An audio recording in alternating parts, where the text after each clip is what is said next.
Hi welcome to Telugu one. This is Diveshri. Bollywood Badshah Shahrukh Khan కి ఉన్న charisma అందరికీ తెలిసిందే. 3.5 దశాబ్దాల నుంచి ఎన్నో సూపర్ హిట్ చిత్రాల్లో నటిస్తూ అశేష అభిమానుల్ని అలరిస్తూ వస్తున్నాడు. ఇప్పుడు తన తనయుడు ఆర్యన్ ఖాన్ సినిమా రంగంలోకి అడుగు పెట్టనున్నాడు. ఈ విషయాన్ని షారుఖ్ అధికారికంగా వెల్లడి చేయడం కూడా జరిగింది.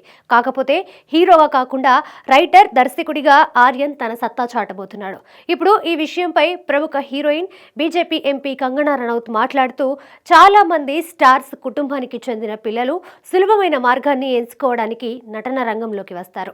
మేకప్ వేసుకోవడం, బరువు తగ్గడం, తమని తాము గాజుబొమ్మలా భావించి నటీనటులుగా మారుతూ ఉంటారు. కానీ ఆర్యన్ హీరో అవుదామని కాకుండా దానిని మించి మెగా ఫోన్ పట్టుకోవడం ప్రశంసించాల్సిన విషయం.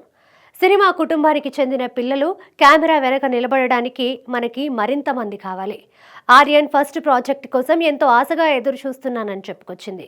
ఇక ఈ సిరీస్ కి షారుఖ్ ఖాన్ సొంత నిర్మాణ సంస్థ రెడ్ చిల్లీస్, నెట్ఫ్లిక్స్ సంస్థలు సంయుక్తంగా నిర్మిస్తుండగా వచ్చే ఏడాది నెట్ఫ్లిక్స్ వేదికగా విడుదల కానుంది. చిత్ర పరిశ్రమ నేపథ్యంగా ఈ సిరీస్ తెరకెక్కుతుందనే వార్తలు వస్తున్న ఈ నేపథ్యంలో ఆర్యన్ తన సినిమాలో ఏం చెప్పబోతున్నాడనే ఆసక్తి సినీ వర్గాలతో పాటు ప్రేక్షకుల్లో కూడా ఏర్పడింది.